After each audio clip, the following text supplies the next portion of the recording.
Contoh misalkan ada orang meninggal karena COVID, saya berani pegang mayit itu. Ada orang sakit karena COVID, saya berani pegang pasien itu.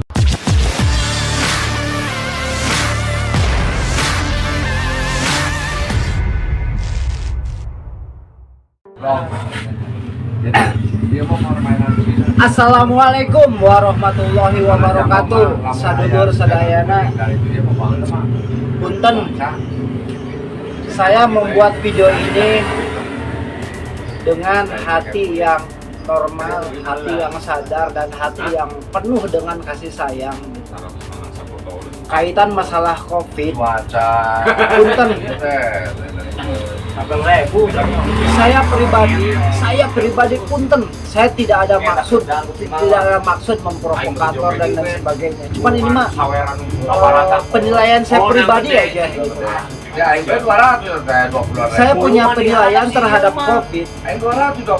Gak ada yang namanya COVID. Sekalipun ada COVID, bahkan ada orang yang meninggal karena COVID atau orang sakit karena COVID, saya mau eksperimen. Saya akan pegang orang tersebut, saya akan pegang mayat tersebut. Kalau 2 hari saya meninggal, berarti benar COVID ada. Maaf, saya tidak ada maksud memprovokasi, tapi ini pernyataan hati saya. Karena Allah, saya siap eksperimen. Saya pegang orang yang meninggal karena COVID, dan akan saya pegang orang yang sakit karena COVID. Kalau saya tertular dan saya meninggal, berarti benar ada COVID. Apabila tidak ada, teman-teman yang melihat video ini yang bisa menjawabnya. Punten pisan.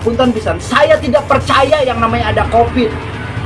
Sekalipun ada, benar ada, saya berani pegang. Contoh misalkan ada orang meninggal karena COVID, saya berani pegang mayit itu. Ada orang sakit karena COVID, saya berani pegang pasien itu. Kalau saya meninggal hari itu dan 1 hari 2 hari setelahnya saya meninggal, berarti benar ada COVID. Punten. Ini mah adalah ya bentuk apa yang ada dalam isi hati saya. Demi Allah, wallahi, saya nggak percaya yang namanya ada COVID. Saya nggak percaya. Silahkan. Saya tidak mewakili siapa-siapa. Ini saya terus terang mewakili pribadi dan hati saya.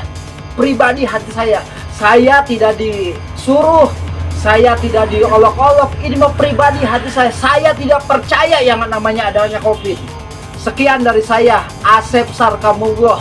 Assalamualaikum warahmatullahi wabarakatuh.